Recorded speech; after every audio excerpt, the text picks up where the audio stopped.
नून league, peoples party, MQM, काफ league, BNP और इस्तेहकाम Pakistan party ने मिलकर हुकूमत बनाने का ऐलान कर दिया। काफ लीग के सरबराह चौधरी शुजात की रिहाइशगाह पर इत्तेहादी जमातों के रहनुमाओं का अहम इजलास हुआ। शहबाज शरीफ ने नवाज शरीफ से वज़ारत उज़्मा की जिम्मेदारी कबूल करने की दरख्वास्त की और वाज़ेह किया कि मरियम नवाज पंजाब ने वज़ारत आला की कैंडिडेट होंगी। साबिक़ सदर आसिफ अली ज़रदारी ने ख्वाहिश ज़ाहिर की कि मुल्क और कौम की बेहतरी के लिए तहरीक इंसाफ भी मुफाहमत में शामिल हो। नून लीग, पीपल्स पार्टी, MQM, काफ लीग, BNP का मिलकर हुकूमत बनाने का ऐलान। वफाक और सूबों में हुकूमत साजी के लिए पाकिस्तान मुस्लिम लीग काफ के सरबराह चौधरी शुजात हुसैन की रिहाइशगाह पर इत्तेहादी जमातों के अकाबरीन की बैठक में मुत्तफिका फैसला कर लिया गया। सदर नून लीग शहबाज शरीफ ने मईशत की मजबूती को सबसे बड़ा चैलेंज करार दिया। महंगाई और बेरोजगारी के खिलाफ मिलकर जंग लड़ने का मशवरा दिया। बावर कराया कि अगर तहरीक इंसाफ ने ऐवान में अपनी अक्सरियत साबित कर दी तो सब इसे तस्लीम करेंगे। उन्होंने नवाज शरीफ से वज़ारत उज़्मा की जिम्मेदारी कबूल करने की दरखास्त की। वाज़ेह किया कि मरियम नवाज पंजाब में वज़ारत आला की उम्मीदवार होंगी। मुस्तकबिल के सदर मुमलिकत का फैसला इत्तेहादियों की मशावरत से होगा।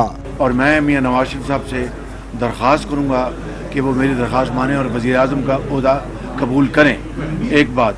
और दूसरा, बतौर सदर मुस्लिम लीग नून के मैं यहाँ पर इस मौके से फ़ायदा उठाते हुए मैं ये ऐलान कर रहा हूँ कि पार्टी की मशावरत से, मियां नवाज शरीफ की मशावरत से पंजाब में हमारी जो वज़ीर आला के कैंडिडेट हैं वो मरियम नवाज शरीफ हैं। साबिक सदर आसिफ जरदारी ने वाज़ेह किया कि चाहते हैं कि मुल्क को कौम की बेहतरी के लिए तहरीक इंसाफ भी मफाहमत में शामिल हो। रिकन्सिलेशन भी करनी है और रिकन्सिलेशन में PTI भी शामिल है। ये नहीं है कि हम चाहते हैं कि PTI रिकन्सिलेशन में ना आए, वो भी आए। हर पॉलिटिकल फोर्स रिकन्सिलेशन में आए, हमसे बात करे।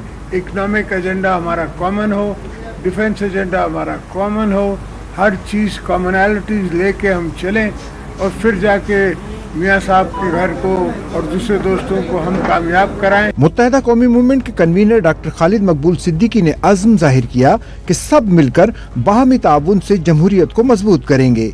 मुझे उम्मीद है कि सब मिलकर अगर पाकिस्तान को मुश्किलात से निकालने के लिए अपने अपने सियासी मफादात को एक तरफ रख कर पाकिस्तान और रियासत को बचाने के लिए अपने इक़दाम करेंगे तो हम इस साल के इख्तिताम तक पाकिस्तान को बेहतर सूरत हाल का हम सब पाकिस्तान को एक बेहतर सूरत हाल की तरफ ले जाएंगे। इजलास में फारूक सत्तार, सादिक संजरानी, अलीम खान, तारिक बशीर चीमा, गवर्नर सिंह कामरान टेसूरी और दीगर रहनुमाओं ने शिरकत की।